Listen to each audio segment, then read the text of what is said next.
त्याच्या आधीची सकाळ मी आपल्याला सांगितली आणि त्याच्यानंतर ही व्यक्ती माझ्यासोबत, एकतर मला प्रशासनाचा अनुभव नव्हता, अचानक ह्या सभागृहात किंवा या विधिमंडळात आलो, तो मुख्यमंत्री म्हणून आलो, कामकाज कसं चालवायचं त्याच्यात सहकारी सगळे विरोधातले होते ते आहेत, अजितदादांसारखा एक सहकारी ज्यांनी एक धक्का दिला होता आणि आपल्यासोबत उपमुख्यमंत्री म्हणून बसणार, हे थोडंसं त्यावेळेला नाही म्हटलं तरी अनपेक्षित होतं. पण जसजसं कामकाज सुरू झालं तेव्हा मला कळलं, आणि ती भावना आजही माझ्या मनात कायम आहे, ती नेहमी कायम राहील, की अजितदादांसारखा एक भरोसेमंद, उत्तम, दिलदार केवळ सहकारीच नव्हे तर मित्र मी गमावला. आता शासकीय किंवा प्रशासकीय कामकाजामध्ये एक खंबीर मला पाठिंबा होता, आधार होता. कोणतीही गोष्ट काही एखादी कळली नाही तर अजितदादांबरोबर मी बोलायचो, आणि एवढा विषयाचा सखोल अभ्यास करणारा सहकारी किंवा लोकप्रतिनिधी अभावानेच आढळेल आज सुद्धा. त्यांचं वैशिष्ट्य म्हणजे ते 6 वेळा उपमुख्यमंत्री होते हे तर आहेच, पण विशेष म्हणजे एका मोठ्या वृक्षाच्या सावलीतून बाहेर पडून स्वतःची ओळख निर्माण करणं हे फार अवघड असतं. काही जणांना आयुष्यभर वृक्षाच्या सावलीत राहावं लागतं, वृक्षाच्या सावलीचा आधार घ्यावा लागतो, पण काही जण असे असतात की त्या वृक्षाच्या सावलीतून बाहेर पडून स्वतःची एक ओळख निर्माण करतात. त्यातले एक अजितदादा होते. मी 2-3 वेळा मुख्यमंत्री असताना बारामतीत जाण्याचा योग आला, काही ना काही कार्यक्रम होते. शेवटी जेव्हा गेलो होतो तेव्हा अजितदादा माझ्यासोबत मुंबईपासून त्या पूर्ण कार्यक्रम होत होते, आणि तो काळ असा होता की माझ्या तब्येतीची तक्रार होत होती, म्हणजे मला उभं राहणं सुद्धा शक्य होत नव्हतं. तेव्हा अजितदादा मुद्दामून माझ्यासोबत आले होते आणि संपूर्ण रस्त्याने फिरताना मोठ्या उत्साहात बारामतीचा केलेला कायापालट ते मला दाखवत होते. इकडे पहिलं काय होतं, आता मी काय केलं, आणि हे सगळं बघणं हे अचंबित करणारं होतं, कारण बारामतीत त्याआधी मला तसं जाणं काही झालेलं नव्हतं.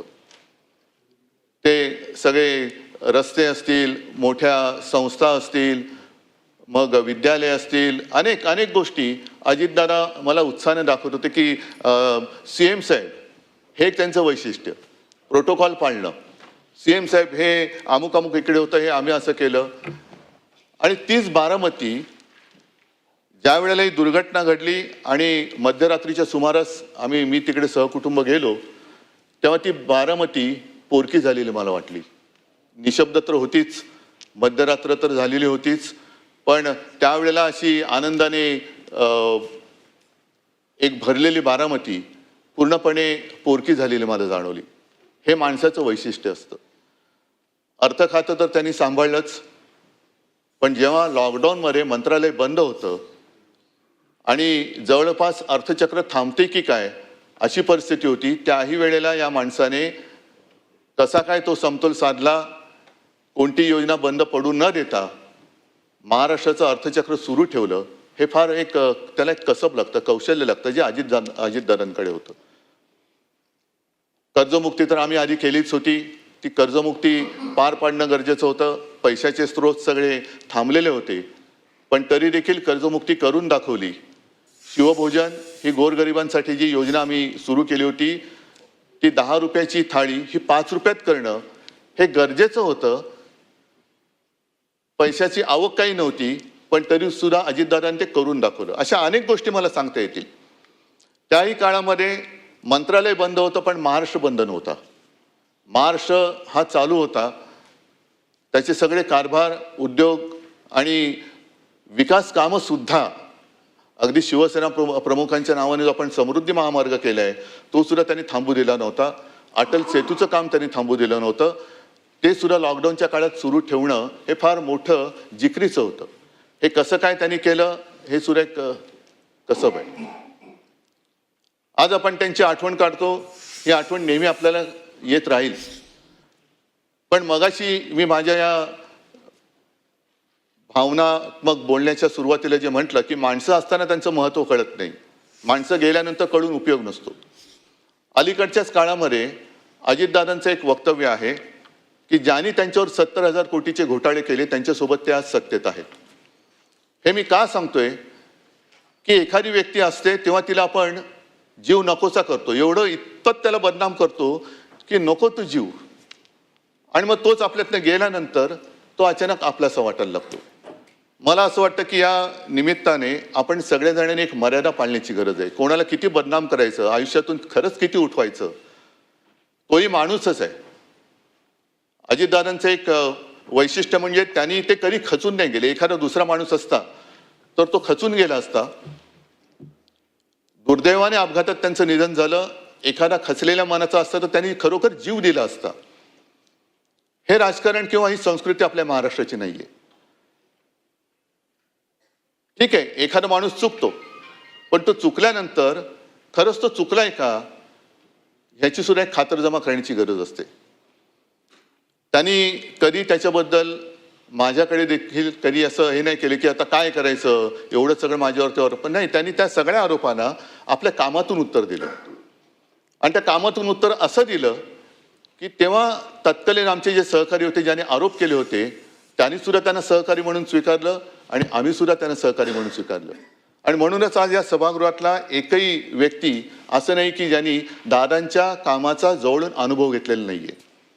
दादांचा स्वभाव असेल, थोडासा तापट असेल, एक तर त्यांच्या आवाजात एक नैसर्गिक भारदस्तपणा होता, त्याच्यामुळे त्यांच्यासमोर अधिकारी सुद्धा थोडेसे असे वचकून असायचे. अनेकदा कळायचंच नाही की हे कौतुक करतायत की दम देत आहेत. पण तो एक दादांचा एक ती शैली होती, दादांची एक लकब होती. बोलताना सुद्धा बिनधास्त बोलायचे. अनेकदा त्यांच्या वक्तव्याने त्यांना अडचणीत आणले हे सुद्धा आपण पाहिलेलं आहे. पण बोलायचं तर बोलायचं, काही काम एखादं करायचं तर बेधडकपणाने करायचं, बेलाशकपणाने करायचं. याचं कारण त्यांच्या मनात कुठे पाप नसायचं. एकदा का मनात पाप नसेल तर आपण केलेल्या कृतीबद्दल पश्चाताप होण्याची भावना त्या व्यक्तीच्या मनात येऊ शकत नाही. आणि दादा मला असं वाटतं त्या व्यक्तीच्या वर्गवारीत येत होते.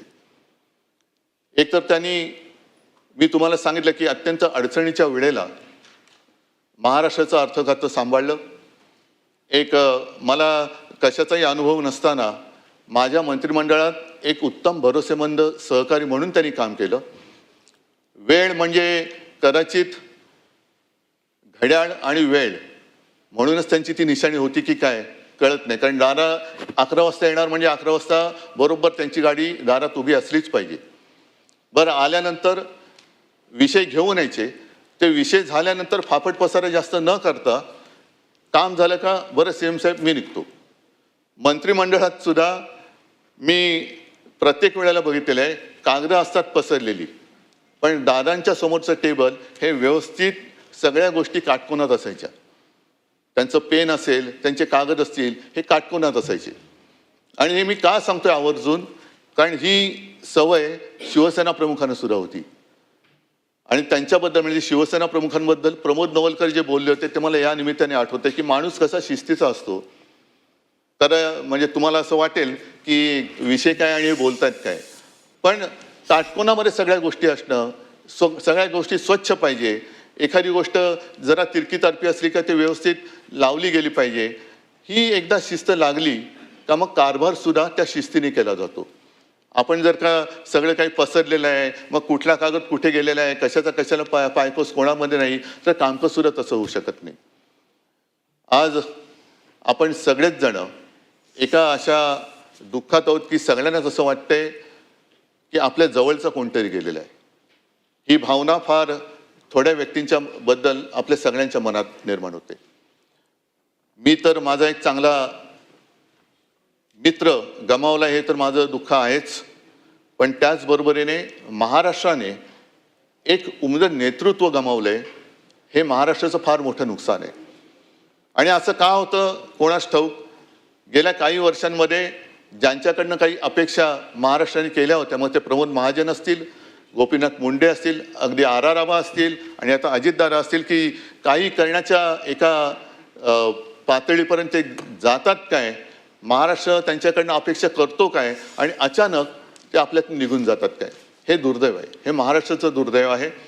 हे नुकसान, हा दुःखाचा डोंगर केवळ पवार कुटुंबियांवरती नाही तर महाराष्ट्रावरती कोसळलेला आहे. आज त्यांच्या बरोबरीने इतर सुद्धा जे आपले सदस्य होते विधान परिषदेचे त्या सर्वांचा उल्लेख ह्याच्यामध्ये आहेच.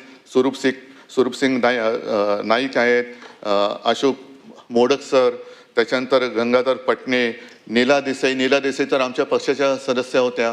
त्या सुद्धा महिला आघाडीच्या आमच्या पदाधिकारी होत्या. एक धडपड करणारी माणसं, आपल्याला मिळालेल्या संधीचं सोनं करणारी माणसं, आणि ही अशी माणसं आपल्यातनं अचानकपणाने निघून जातात. त्याच्याबद्दल आज तरी आपल्याकडे दुःख व्यक्त करण्याखेरीज काहीच नाही आहे. पण या निमित्ताने मी पुन्हा एकदा आपल्याला सगळ्यांना विनंती करेन की जेव्हा माणसं असतात तेव्हा त्यांच्याशी आपण त्यांचं महत्त्व कळून घेऊन त्यांच्या गुणाचा वापर जर का राज्यासाठी केला गेला तर केवळ आपलंच नव्हे तर महाराष्ट्राचं भलं झाल्याशिवाय राहणार नाही.